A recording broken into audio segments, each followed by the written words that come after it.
I used to think something was broken inside me, that my mind was a faulty machine, built wrong from the very beginning, doomed to spiral and worry and catch fire over the smallest spark. But I was wrong, and when I finally understood why, everything softened. What if your brain was never designed to make you happy? What if it was only ever designed to keep you alive, to keep you alert, scanning the dark for danger like it did for our ancestors thousands of years ago? The overthinking, the worry, the way your mind leaps straight to the worst possible outcome. It isn't you being broken. It's an old, ancient system doing exactly what it was trained to do. And once you see it that way, you stop asking, "What's wrong with me?" and you start asking, "What has my brain simply practiced for years?" Before we go deeper into this, if you feel even a flicker of recognition in what I'm saying, please subscribe to the Growth Mindset Project.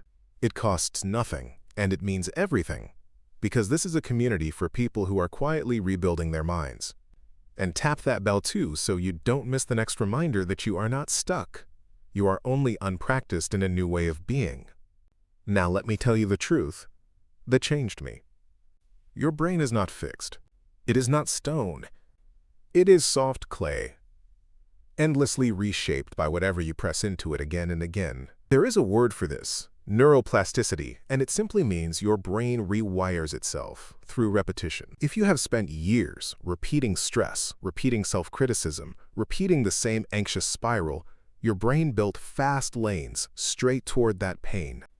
Of course, the worried thought arrives first. Of course, you grab the one negative comment out of 100 kind ones. Your brain only became brilliant at what you practiced, not at what you wanted. But here is the quiet miracle hiding underneath all of it. You can install new patterns.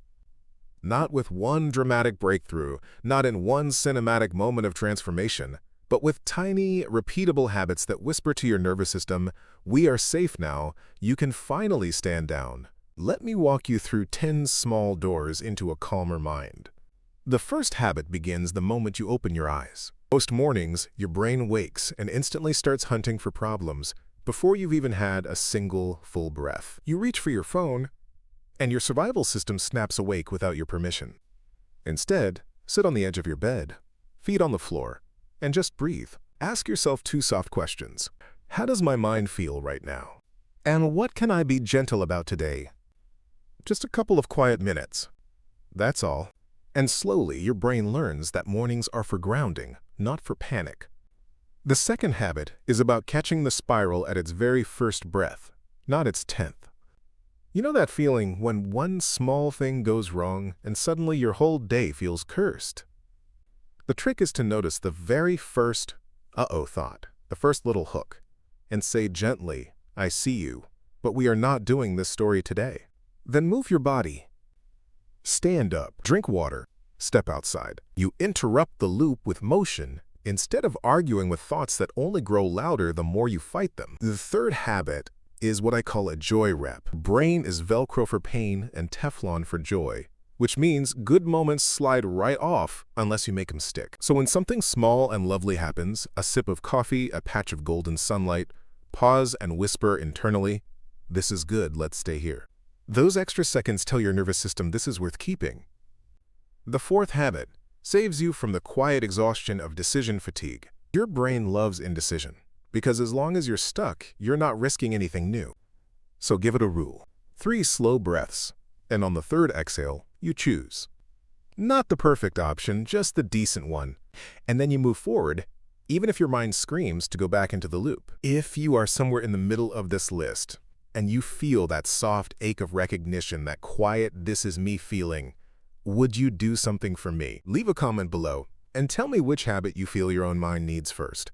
I read every single one, and it helps me know exactly what to speak about next. The 5th habit is about naming the storm and then shrinking it. When a big emotion crashes over you, your brain shouts, "This is everything, this is huge." Instead of fighting it, name it softly. "This is worry, and right now my mind is showing me a storm cloud." Then imagine shrinking that cloud down to the size of a small coin and slipping it quietly into your pocket. You are not denying the feeling. You are simply refusing to let it fill the entire sky of your mind. The 6th habit taught me something I didn't expect.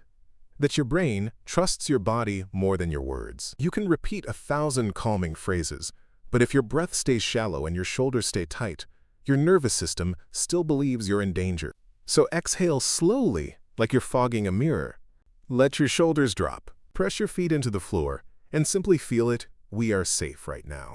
The thoughts will follow the body. They always do. If these words are landing somewhere quiet inside you, somewhere honest, please tap that like button right now.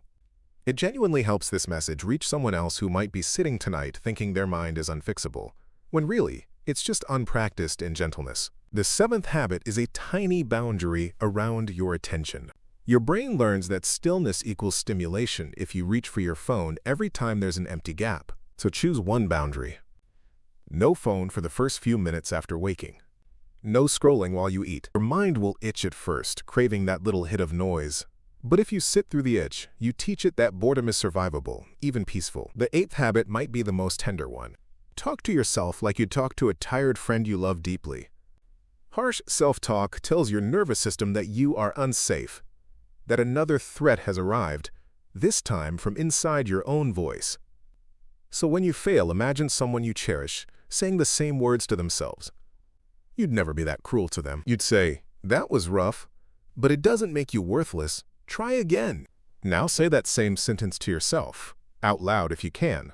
You are teaching your brain to expect kindness instead of attack, and that changes everything about how safe you feel inside your own skull. The ninth habit is the small moment of action, instead of the total standstill.